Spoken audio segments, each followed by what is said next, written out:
Welcome to the Curiosity Podcast. I'm your host, Jennifer Brown.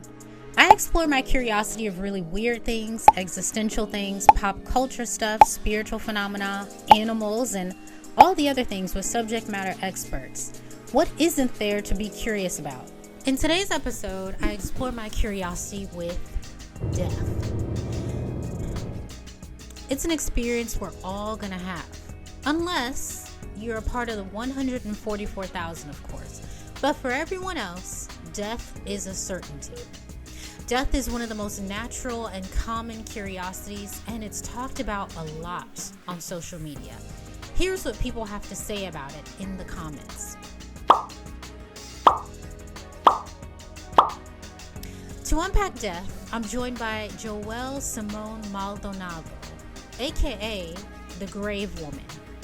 You heard me correctly, the Grave Woman. She is a licensed funeral director, embalmer, award-winning death care educator, sacred grief practitioner, and proud founder of the Black Death, Grief, and Cultural Care Academy. In this conversation, we talked about what it actually means to die, like what is death? She offered ways to support family and friends who have lost loved ones to suicide. She points out the overwhelming inequity of treatment of Black bodies when they expire under the care of white folks, and her observation of what happens when Black matriarchs die. So let's get into my curiosity. What's up with death? Featuring Joelle Simone Maldonado, aka the Grave Woman. So as I mentioned, this episode is all about death, and with you having a career in death care, I want to know what your relationship is to death. So let's talk about that. Definitely. I think my relationship with death operates within several realms. And by that, I mean, I have my professional relationship with death where I'm constantly talking about death and grief and about caring for ourselves through our grief journey, and how death is a equally important and significant part of the cycle of life, just as much as birth or as birthdays or as marriage and having children. I have my spiritual relationship with death where I am ever conquering and sitting with my mortality and conquering my fears, facing my fears, and rediscovering layers of my personal journey with life and death just as a human being. And then I have my personal relationship with death. And I'll use the example of yesterday. One of my best friend's partner passed away, and the death was a shock to me. I didn't know what to say. The professionalism went out the window because I have a personal connection with this person who's experiencing this loss. Not only that, I know this person, so experiencing the loss myself and then trying to offer comfort and being of support just as a friend, not necessarily as her funeral director or as her grief care practitioner, but pulling from those resources and experiences. So it exists within several realms. What's interesting is we are two women who are alive, and we're talking about our relationship with death. Like, how is that a thing? Well, we are all going to face death. There is absolutely nobody that is going to avoid death whatsoever. So in your professional experience and your personal experience and even spiritual experience, what do you believe we kind of have to look forward to when we die? That is such an interesting wording of that question. I think it's natural and common to assume that we're looking forward after death, right? But to be honest, I don't know. I don't know if we're going to be looking forward, if we're going to be looking back, if we're going to be looking at anything. I don't know. I think all of those concepts are beautiful in their own right, but they're also very limited to our human perception. I think that, or I believe culturally in ancestors, I believe spiritually in the cycle, and I don't think the cycle ends with death. I believe personally that my loved ones are somewhere full of love. I'd hope. I want to believe that so badly. Those that have transitioned, are somewhere full of love and light and just that they're well. But I'm also just curious because I don't know. So, in your work with, and let me make sure I have the name right. In your work with the Black Death, Grief, and Cultural Care Academy, what Mhm. exactly are you offering to the community?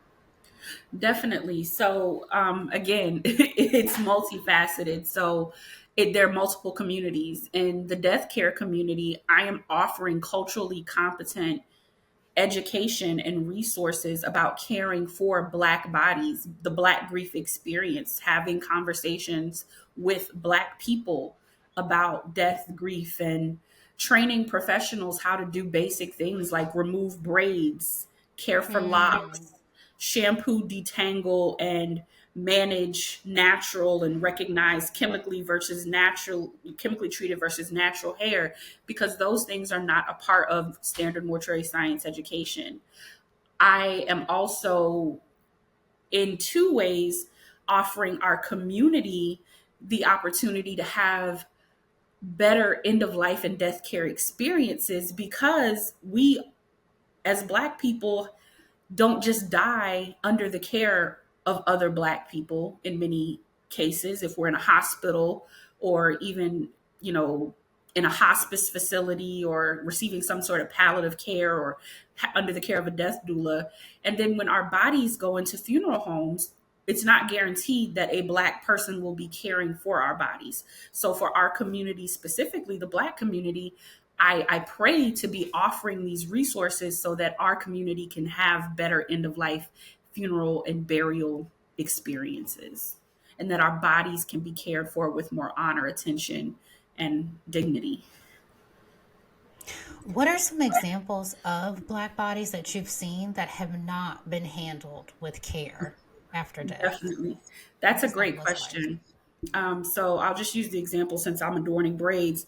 I tell the story all the time of walking into a funeral home and a very seasoned older white funeral director cutting a woman's box braids from her scalp because the family Hmm. wanted the braids taken out, not understanding that by doing that, he was removing all of her hair, So that would be an example. Another more crude example would be inappropriate conversations, jokes, and gawking at Black male genitalia in comparisons to other in the funeral home by funeral professionals. I mean, completely inappropriate. Or comments made about the ability of Black families to pay for certain services or not being presented with certain options when making funeral and end of life arrangements, because there's assumptions that financially we can't afford it or we won't be able to pay the bill. um, Insensitive remarks being made about skin tone, skin texture, or inappropriate cosmetizing due to lack of knowledge on how to properly cosmetize someone when they pass away. As we know, many times when someone passes away in our community, the first question that we ask is who got the body? Because we want to know how that person's going to look in their casket. And that boils down to, is this going to be a traumatic viewing experience for me and my family and my community or not? And so to me, mistreatment of a Black body is not knowing how to properly care for those things I mentioned before: hair, cosmetic care, conversations, being presented with certain options or not being presented with certain options based on assumption. So we've talked a lot about, especially in public conversation, about the importance of Black bodies being honored when they're alive. What we're talking Mhm, about is continuing the honor even after death. But mhm. why is that important? I mean, the spirit is no longer there. So why care? Why do anything with it? Why not? That would be my question. If I'm answering that question based on my own personal opinion, it's because we are trusting professionals to care for the bodies of our loved ones.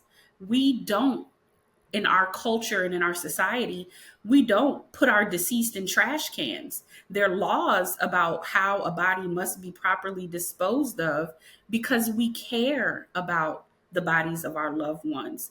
And as a professional, if we care and if we've taken on the responsibility of caring for the bodies of deceased loved ones, we are responsible to know how to care not only for the body, but also for the cultural aspects, the religious aspects, the spiritual aspects attached to that person, their belief system, and their community.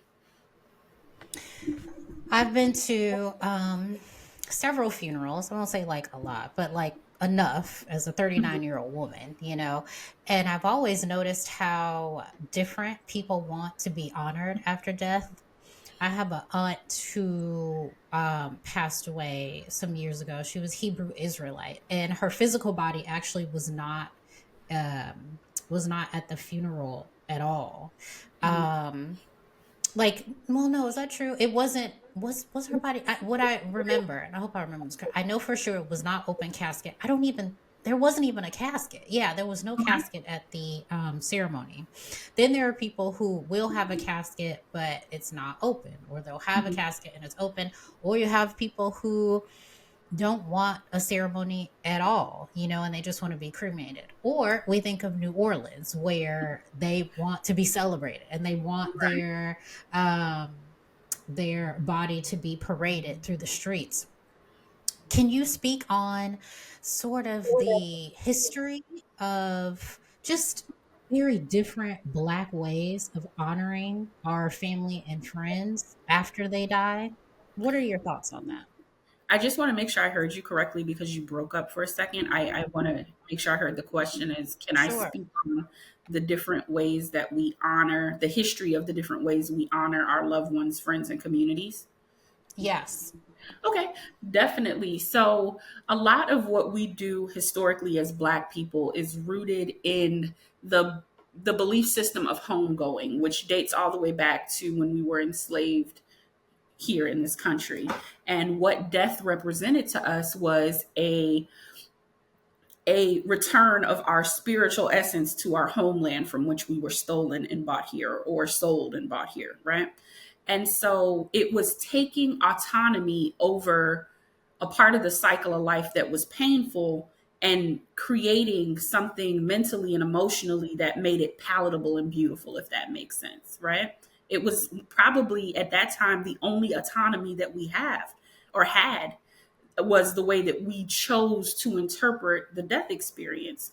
And so a lot of the Black funeral culture that we see is rooted in that celebration of life, as opposed to the European mourning, daunting, dark colors, you know, and the deep organ. And even though those things are beautiful, it's just not how we have historically celebrated life, right? When someone passes away. And so when you talk about the regional differences, that just, in my opinion, I can't prove this, like I don't have any scientific facts to back it up. It's just my opinion that that's very based on, number one, what is the norm in that part of the country or that part of the world? And then number two, it's another form of honoring someone's autonomy. When someone says, okay, well, I want to be cremated and have a memorial service, I don't want my body being present, that's honoring their autonomy. In other cases, it's, well, maybe a person passed away in a very tragic manner or had a lot of trauma to their face, so they can't be presented to the public and be viewed. And so it's accommodating and doing the best with what we have, so to speak.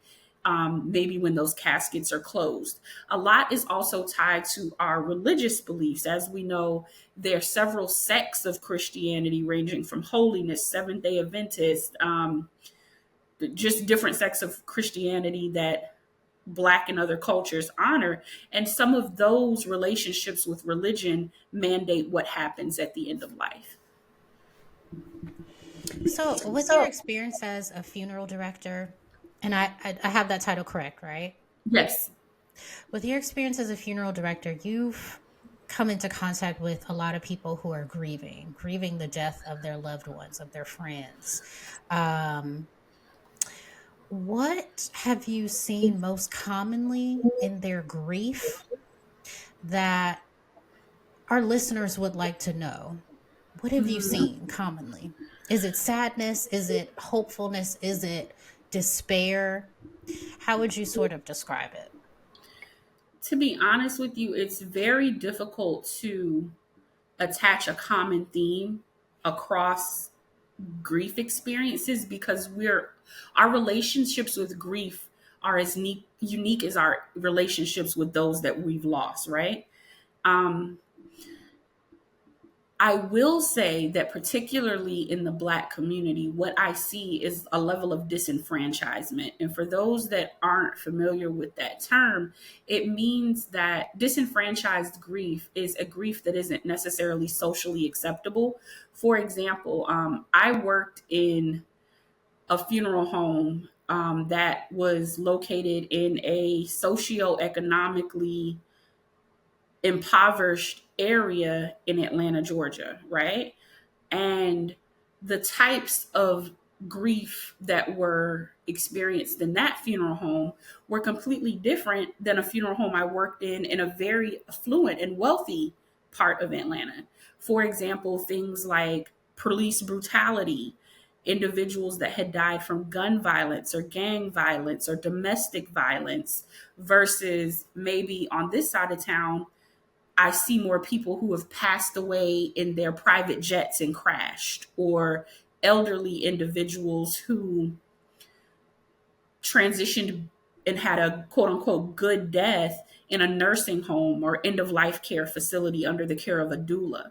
And so, what I noticed, to circle back to answer your question, is that it seemed more acceptable to grieve this person who had this quote unquote good death than to grieve a person who was involved in a lifestyle that led to their demise through some type of violence, not taking into consideration perhaps this person's choices were influenced or fueled by the desire to live and survive. And that made their life expectancy shorter, their lifespan shorter, and now their family is not supposed to grieve this person because of the way that they died or the things that they were involved in. On the other hand, I've noticed that um, our community, even though we definitely have patriarchal figures, our dads, our grandfathers, our uncles, I've noticed a lot when a matriarch of a family passes away, the way that a family experiences grief in a Black family is completely different than it is in a white family. Many times, because our grandmothers and great grandmothers and aunts, they aren't just holders of those titles.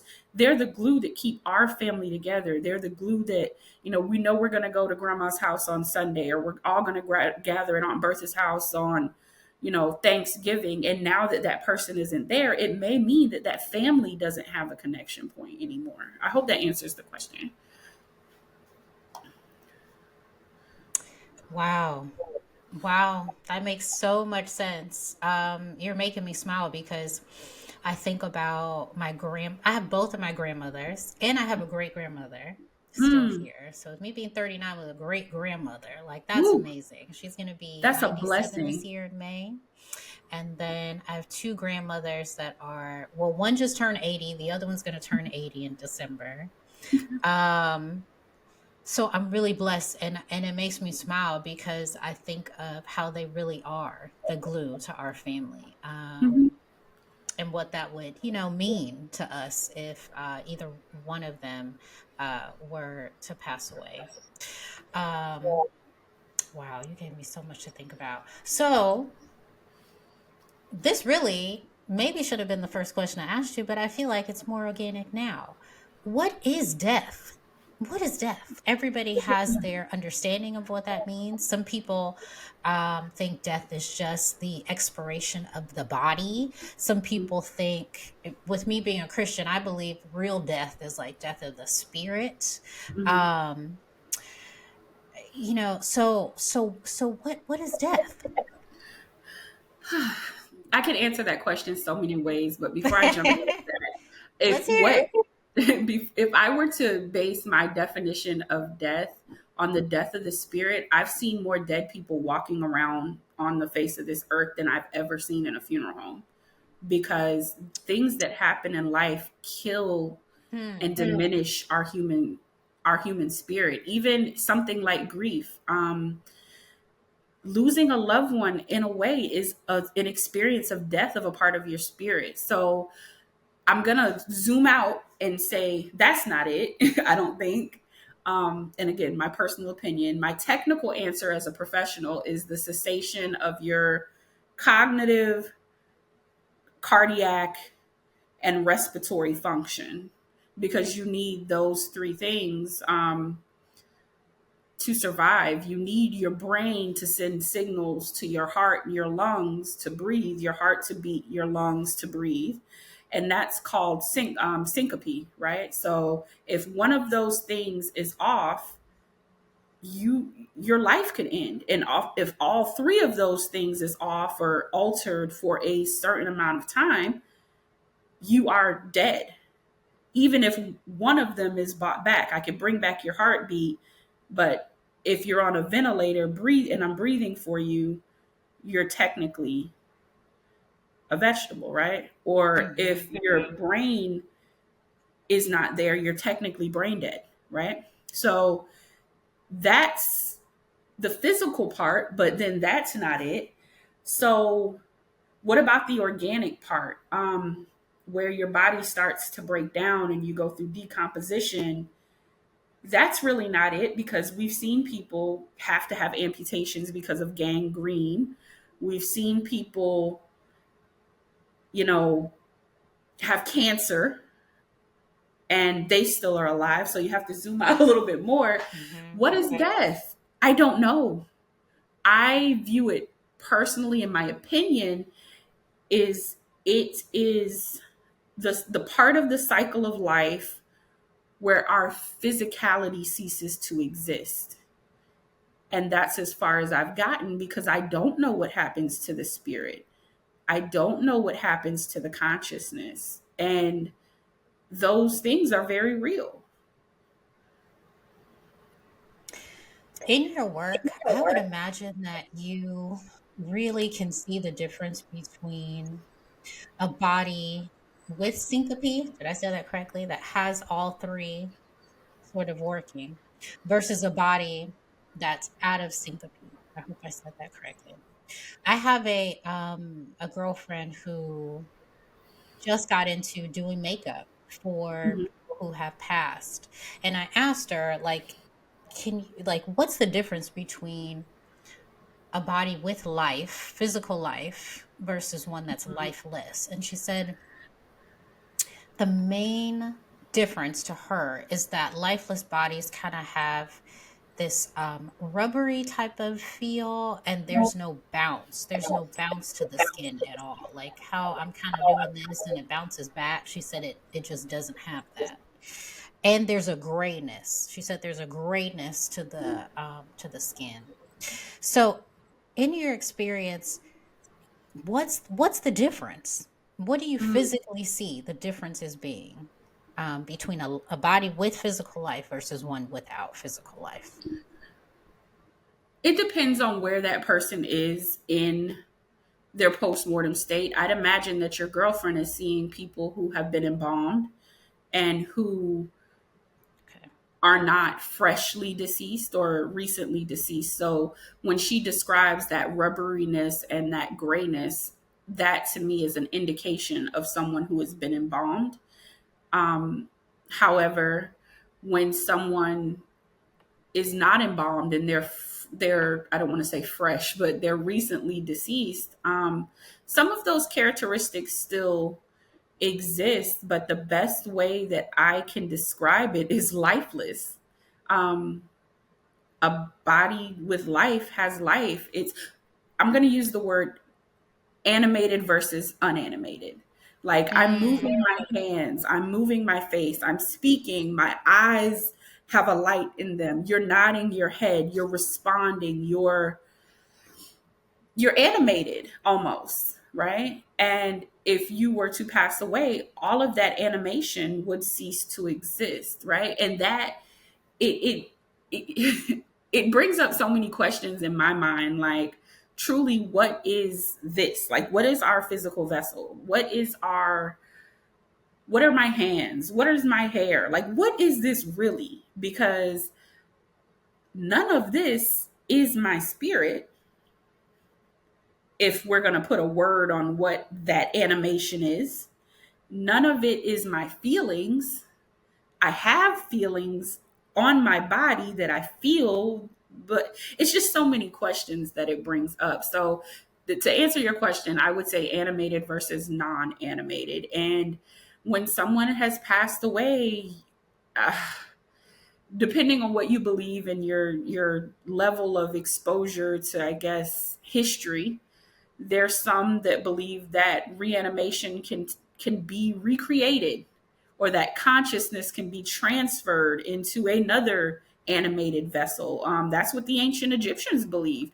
Believe it or not, they believed that once we passed away, we went into what was called the circle of necessity, which was a 3,000-year journey to the sun.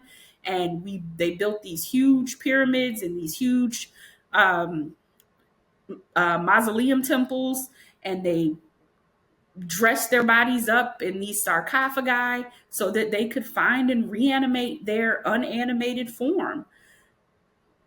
I have not yet to see someone become reanimated after death, but who says it can't happen?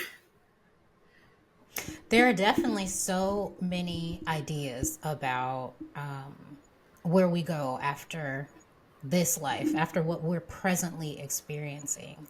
And so that's why I think this conversation is so important, especially for our culture, because there are so many different understandings. Whether you're Egyptian, as you talked about, American, all the kinds of American, right? South American, North American, African, Asian, everybody is obsessed with, where am I going after this present experience? So in your experience, I would like to know personally, where do you think you're going after this present experience?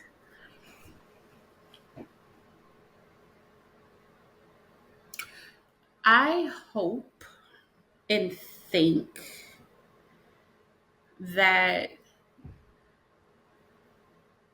I will go somewhere where I can ask unlimited questions about this animated experience, where I will have some level of consciousness as to the well-being of those that I leave behind, and not just in my current reality, but in realities, generations, whatever you want to call it, eons ahead. And that I can also look back simultaneously at what was before. Um, I don't know what the name for that is. I don't know if it's heaven. I don't know if it's the afterlife.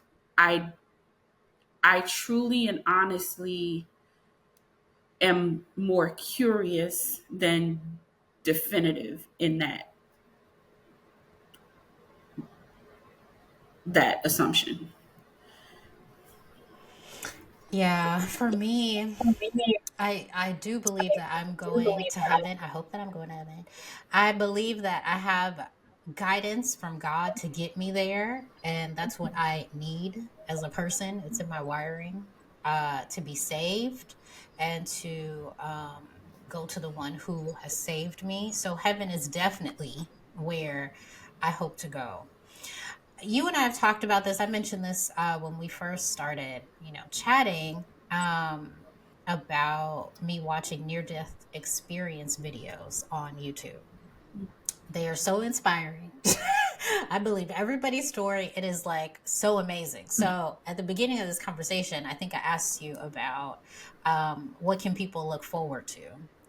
Mhm. And so for me, watching those videos has allowed me to look forward to that. It doesn't mean I'm trying to get out of Mhm. here. Okay. So anybody listen, doesn't mean I'm like suicidal or anything. It's just that watching those videos helps me or assists me in not being afraid to move on. I've always been a person who's okay with moving on anyway, whether it's moving to a new city, a Right. new opportunity, new relationship, whatever. But because as a human being, I'm just like the unknown in certain areas are just a little scary, near death experience videos lessen that fear. So, Mm. in your answer to me about where you hope you're going, do you have any fear of death at all? My fear isn't really about me dying. I fear losing those that I love. I can't do anything about the fact that one day I'm going to die. It is unnerving. Like, I could be sitting here with you. I'll give you the perfect example. And just this is like me being like really vulnerable and transparent, because I don't talk a lot about like my personal life. Mhm. But the other Sunday, my husband and I were at home, and I was in the kitchen cooking, and he was in the dining room on the computer. All of a sudden, I heard this huge like thud. And I thought our dog, who jumps all over the place, had knocked something off of a table or something. So I turned around to look and yell at her. My husband was on the ground, passed out, not breathing. Wow. And I thought he was dead. I didn't know what happened. I went like I don't panic, but I got really worked up. And like the first thing was get your phone, call 911, and then try to resuscitate him, right? And then he just popped back up. Like, what happened? What happened? What happened? I that's a fear. That to me is terrifying. Like the fact that he was sitting there 1 second and the next second could be gone. That's my fear. Um, as far as like me, I car accidents and suicides make me very uncomfortable. Mm. Even as a professional working with someone who's been in a car accident or someone who has committed suicide, like it makes me uncomfortable. Talking to their family makes me uncomfortable, because it's like this person either intended or did not intend to no longer exist, to not be animated, to be alive. Like if you get in your car and you're going somewhere, 99% of the time you intend to get there. And it something as simple as scratching your head could lead to you not being here, right? Or for those that commit suicide, you made a decision that this is what you're going to do, and you have done it, and there's nothing that could stop you from continuing this outside of divine intervention, right? And so those are what my fears look like.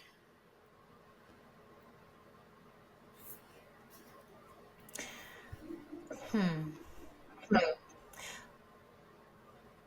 You have me thinking here, because that would make me feel uncomfortable, and I'm not even in your field. So, what have you discovered is helpful to say to family and friends who have lost somebody by suicide? Yeah, let's Mm. stick with just that one right now. If I haven't anything. found it yet. I haven't found it yet, to be honest with you. Yeah. I will tell you what I tell all of my families, what I told my friend this morning. Her loved one did not commit suicide, so I don't want to conflate the two conversations. But um, I'm very honest with people. I don't know what to say to make this situation or this loss better for you. I don't know what to say to make you feel better. I don't know what to say that's going to bring you comfort or ease your heart or dry your tears. I simply don't know. But what I do know is that if you trust me and you allow me to not only do my job, but what's in my heart, I can make this experience the best that it can be for you. And that's it. Thank you for that. That is awesome, because I think, just as a regular person, not in your industry, sometimes when we lose people or know people have lost people to suicide specifically, it's like, I have to say something. I have to help them get through this. But knowing that we can say, I'm really not sure, what I can Mm. say, but I can offer in these ways. Maybe I can just be here to listen. I can Right. come to your house and we could just sit on the couch and just look at the wall if you want to. Understanding Right. that we don't have the perfect things to say and being transparent about that, I think is so helpful. So helpful. Thank you for that. You're Um, welcome. And I actually wrote a whole book about that. It's called 30 Things to Say Other Than I'm Sorry when someone passes away. And the reason I wrote that book was because I think that's the first thing that we know to say because we've been programmed to say that we're sorry, right? But are you really sorry? I mean, did you do something to make this mm, person pass away? And after a while, just hearing that over and over, it kind of gets exhausting. Like, okay, you're sorry. And what? Now what? So, not saying that someone who says I'm sorry, like that intentionality isn't there. But like you said, just saying, I don't know what to say. I can't imagine having lost this person in my life, but I'm here. But if you need to yeah. talk, like there's just so many things. Um, we're going to wrap it up soon, but before we do, there are a couple things that I'd like to explore. Okay. One is you mentioned that you assist people who want to, how do I put this, who want to peacefully or with support kind of move on to the next experience per se. How would you sort of describe that, and what does that look like, if you get my drift? I think you know where I'm going here. Okay, I think you're talking about the what I shared with you about being on the board of directors and as well as the African American Leadership Council for an organization called Compassion and Choices. And what Compassion and Choices advocates for, one of the many things, is helping everyone chart their end of life journey. And for many people, especially those with terminal diagnosis and that are in pain and that are, I'll use the word suffering physically, mentally, emotionally, and spiritually because of those diagnoses, and that have been given a diagnosis and prognosis from a medical professional in states where it is legal to take advantage of medical aid in dying or MAID, they receive a prescription that ceases their life, like it ends their life. It should not be confused with terms like assisted suicide or, you know, things like that because it's not. So I believe that's what you're referring to. I Correct. also Yes. want to elaborate on the fact that is not the only thing that Compassion and Choices advocates and works towards. We encourage everyone to have autonomy in their decision making about end of life through pre-planning, through having conversations with medical professionals, through providing resources that focus on medical terminology and literacy at certain reading levels so that all communities understand the decisions that they're making about their care, whether it be through palliative care, hospice, emergency room care, about pre-planning and encouraging especially the African American community to take advantage of pre-planning resources and have difficult conversations not only with our immediate family but with our communities about our desires. So yeah. Great. Lastly, I would love for you to tell everybody where they can find you, the resources that we talked about during this conversation, and your hopes for people. Um, yeah, going forward in terms of death, their own personal death, experience of death with others, that kind of thing. I know that's very layered. So, how can we find you first? I am the Grave Woman. The Grave, Grave Woman. If you just type the Grave Woman in Google, you'll get YouTube videos, you'll get courses, you'll get social media pings, you'll get a couple of really big press articles and TV appearances and just anything you can think of. So just type in the Grave Woman on Google. I am the Grave Woman on social media. My website is thegravewoman.com. I'm the Grave Woman on YouTube. And then the organizations you're a part of that you founded. Definitely. So when you visit thegravewoman.com, you'll see the logo and information about the Black Death, Grief, and Cultural Care Academy.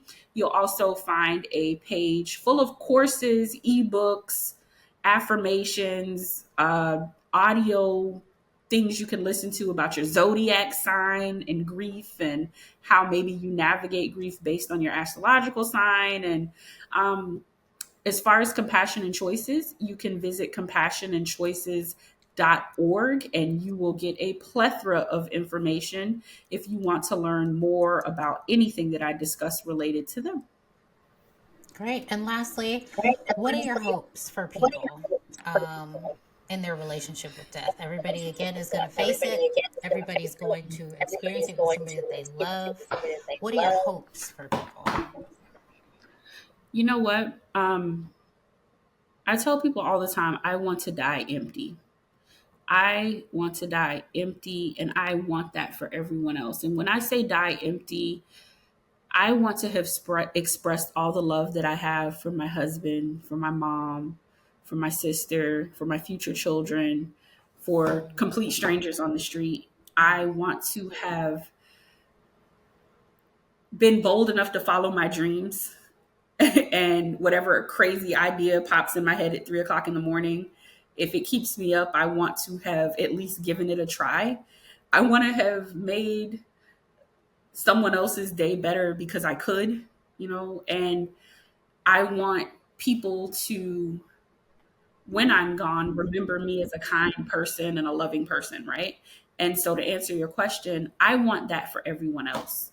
I want everyone to die empty, without regret, and without, if reincarnation is a thing, having to come back through this part of the cycle to get something that they didn't before because they didn't take advantage of that opportunity.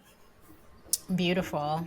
Thank you so much, Joelle, for joining us for this episode of What's Up with Death. You have provided a lot of insight, a lot of hope, and just a lot of education around the subject. I think for our community, this conversation is so needed. So thank you so much for your work. And listeners, please check out The Grave Woman. She's amazing. So again, thank you so much, Joelle, for joining. Thank you so much to our guests for joining me, and thank you for listening. This episode was edited by Edonis Bacaj, hosted and executive produced by me, Jennifer Brown, produced by Latrice, Lauve, and distributed by BlakOWND Productions. I hope you'll join me again on another episode. The Curiosity Podcast is a safe space to not only explore my curiosity of all the things, but yours as well. And together, we get to dig a little deeper as to why that curiosity exists in the first place.